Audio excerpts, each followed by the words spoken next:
foi o vento. Por Sônia Machado. Narração voz neural Ricardo. Capítulo 7. Depois do incidente com a boina de Lívia, Arthur dobrou a esquina e entrou na rua croata. Caminhava apressado, pois já estava quase atrasado para a reunião das 17 horas. No entanto, o que povoava seus pensamentos era a imagem de Lívia. Chegou a imaginá-la como a menina do quadro Moça com Brinco de Pérola, uma tela criada em 1665 pelo pintor holandês mais famoso e importante do século XVII, Johannes Vermeer. Embora Lívia não trouxesse nenhuma pérola na orelha, trazia o mesmo ar doce, angelical e levemente sensual da moça da tela. Arthur havia conhecido a obra quando estivera na charmosa cidade de Haia na Holanda, e visitado o Museu Mauritshuis, localizado nada menos que na mansão do nobre Maurício de Nassau, ex-governador do Brasil no tempo das invasões holandesas no nordeste do país. Arthur havia viajado para a Holanda para estudos sobre arquitetura holandesa, e passar um dia em Haia conhecendo edificações históricas, como a arquitetura gótica do Ridderzaal que abriga eventos do parlamento, a Grote of Sint Jacobskerk, uma igreja protestante considerada uma das construções mais antigas de Haia, a Old City Hall, construção renascentista que abrigou eventos da elite e família real, e claro, visitou o pequeno gabinete real de pintura, o Mauritshuis, onde conheceu a Moça com Brinco de Pérola, que inclusive virou filme em Hollywood em 2003. Arthur sorriu recordando aquele olhar angelical, e aquela boca levemente entreaberta, que parecia saído da tela do pintor holandês. De fato, aquela imagem havia perseguido Arthur depois da viagem à Haia, e agora viera personificar ali bem diante dele, com a diferença de que, no lugar do lenço azul, havia uma boina de tricô azul que ele ajeitou no rosto da menina, como se restaurasse a tela para sua realidade. Depois de passar pela portaria remota do edifício, cujo reconhecimento e permissão para entrar eram feitos através de um software de monitoramento, que liberava o acesso por meio de dispositivos de identificação de alta tecnologia, Arthur atravessou um jardim de porte médio. Ele sempre parava nesse jardim para admirar as suas linhas nítidas, dentro de uma geometria perceptível e objetiva. Havia simplesmente alguns canteiros com gramíneas que ladeavam um pequeno lago. Nada muito rebuscado ou desordenado. Ou seja, quando Arthur o projetou, o foco era alcançar uma unidade onde houvesse harmonia estética e nitidez.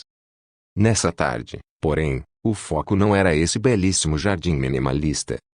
Arthur nem se deu ao trabalho de parar, pois estava apressado e, além disso, seus pensamentos estavam desordenados. O pequeno lago ficara invisível, e nem mesmo o vento batendo em seu rosto tinha mais importância tanto quanto as imagens da menina da boina azul. Ao atravessar o jardim, Arthur apressou os passos entrando no estacionamento que parecia não ter fim.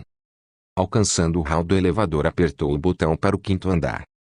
Diante da enorme porta de vidro que apareceu na sua frente, Arthur apertou mais um botão, dessa vez fazendo uma espécie de leitura biométrica, e a porta abriu-se automaticamente para que entrasse em seu enorme escritório, onde seus funcionários trabalhavam praticamente conectados uns com os outros e com o mundo digital.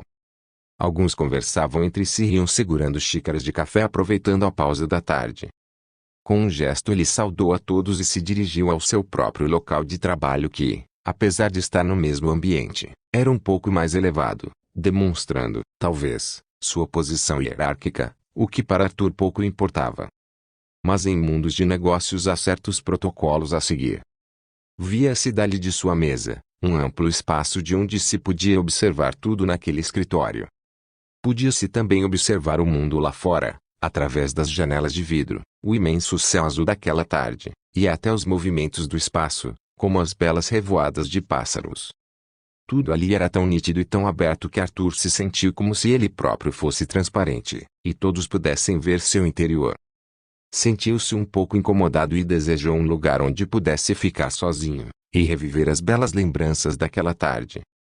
Ele caminhou até a sua mesa e sentou-se na cadeira de couro, com designers anatômicos e pés de metal prateado. Depois a girou até ficar de frente à janela para observar o céu azul daquele dia de inverno. Veio-lhe novamente à mente a imagem da bela menina de vestido azul florido e coturno nos pés, correndo atrás de uma boina de tricô arrastada pelo vento. Isso está virando obsessão, pensou. Mas como esquecer aquela cena, ao mesmo tempo, tão surreal e tão doce? Como esquecer aqueles olhos cor de mel? Como esquecer aquela boca entreaberta, pensativa, em algum devaneio, solícita quem sabe, sem no entanto, ser explícita? Como esquecer aquelas ondas castanhas acima dos ombros? E aquelas mãos pequenas e delicadas? Arthur sabia. Sim, Arthur sabia que aquela imagem seria sua para sempre, como sempre fora a imagem da moça com brinco de pérola. E mergulhado assim nessas lembranças recentes, nem percebeu que Mário estava bem diante de sua mesa a observá-lo. "Ei, Arthur, onde você está?" disse ao mesmo tempo em que estalava os dedos bem diante dele. "No mundo da lua." Arthur, voltando à realidade, se sentiu, de certa forma, pego em flagrante. Desconfiou que estivesse sendo transparente demais. Mas sorriu e disse: "Estou bem aqui, cara, não está vendo?" Mas ele sabia que estava no mundo da lua, sim. Uma lua que iluminou sua tarde. Ufa! Cheguei a pensar que estivesse a 384.405 quilômetros daqui, perdido naquelas crateras enormes, quem sabe na cratera Aitken. Respondeu Mário com um ar cínico. Cratera Aitken? Mário, você não tem jeito mesmo. Não, eu não estava lá, até porque essa cratera fica no lado oculto da lua. Arthur riu das brincadeiras do assistente. Diga-me, astronauta sonhador. Como é a lua? A sua lua? Mário perguntou com ar ainda brincalhão. Nem te conto. Não tem cratera Aitken, nem mares Imbrium ou Serenatis.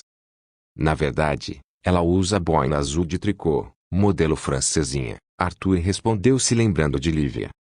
Sério, cara? Mário arrastou uma cadeira e se sentou bem de frente a Arthur. Estou achando que o vento te nocauteou direitinho, e que o impacto foi maior que o dos meteoritos na superfície lunar. E deu uma gargalhada fingindo observar bem de perto o rosto de Arthur. Deixa-me ver. Não tem marcas de bofetada não. Mas talvez o golpe tenha pegado aqui.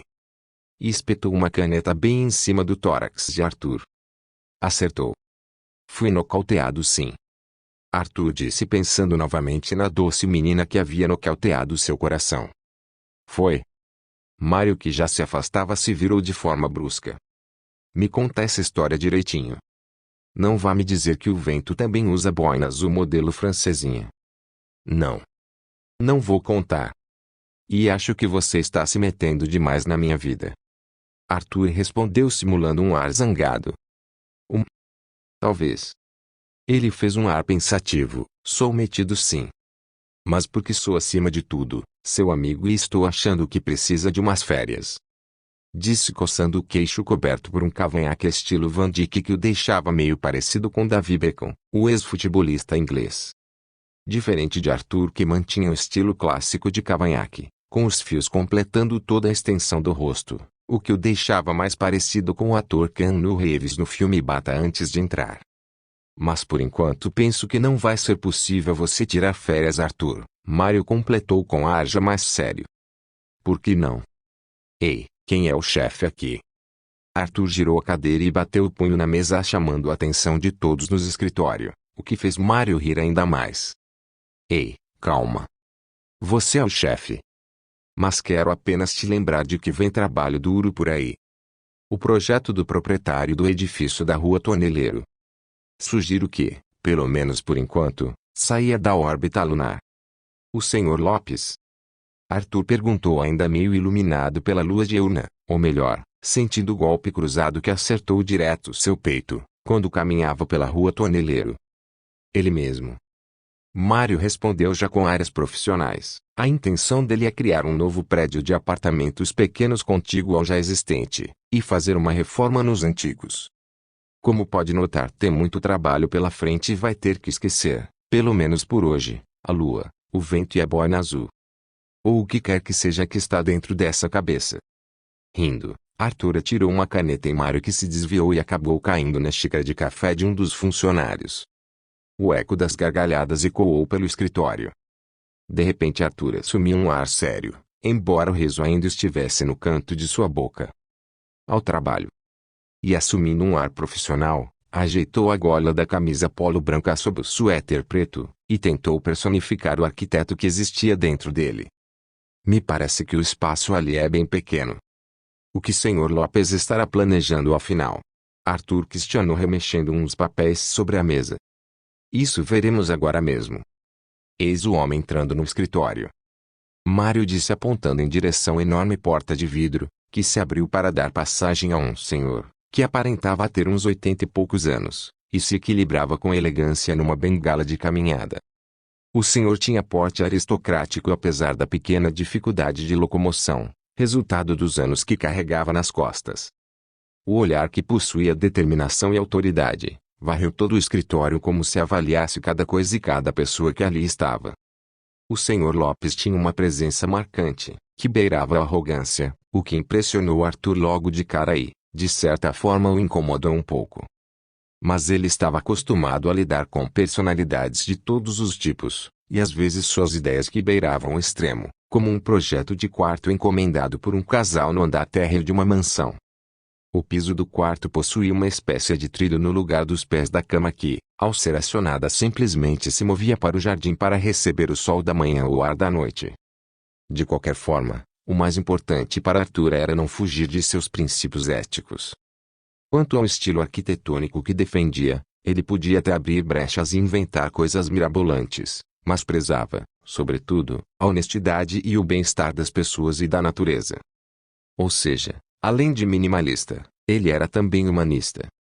Arthur levantou-se seguido por Mário, foi receber seu novo cliente,